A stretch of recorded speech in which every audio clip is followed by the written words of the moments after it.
ঝাড়গ্রামে হাতির তাণ্ডব, নষ্ট প্রায় 40 বিঘা জমির ফসল, চাষীদের পাশে থাকার আশ্বাস পঞ্চায়েত প্রধানের।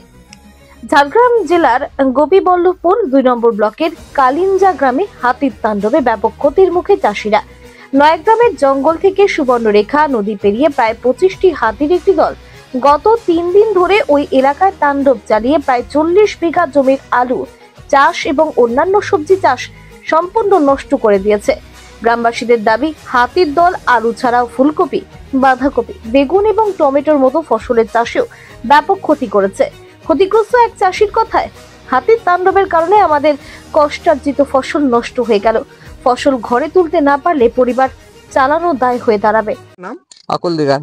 কি সমস্যা আপনাদের? সমস্যা আমাদের দিকে সবজি, আলু, বেগুন এবং আখ, সরিষা, আলুটা সব থেকে বেশি ক্ষতি হয়েছে এবং কপিটা বেশি ক্ষতি হয়েছে। কে ক্ষতি করলো?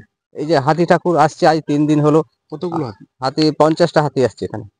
প্রত্যেক দিন সন্ধ্যা হলেই চলে আসছে। কেউ আমরা বাড়ি থেকেও বেরোতে পারছি না, আর মাঠেও আসতে পারছি না।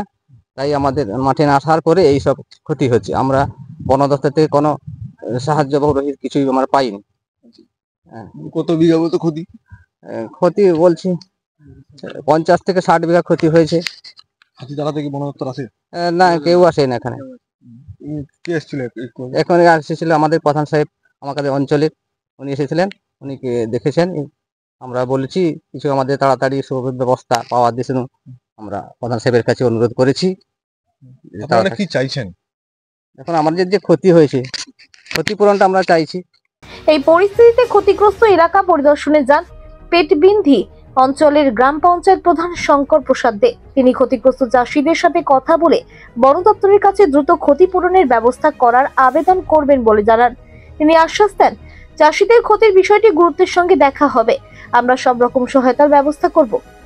এদিকে বিষয়টি বন দপ্তরকেও জানানো হয়েছে। বন দপ্তর গ্রামবাসীদের সতর্ক থাকার পরামর্শ দিয়েছে এবং ক্ষতিগ্রস্ত চাষীদের ক্ষতিপূরণের প্রতিশ্রুতি দিয়েছে।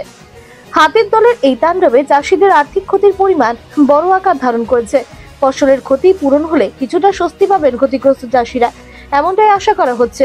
তবে এই ধরনের হাতির হামলা রোধে কার্যকর ব্যবস্থা গ্রহণের দাবি জানিয়েছেন স্থানীয়রা।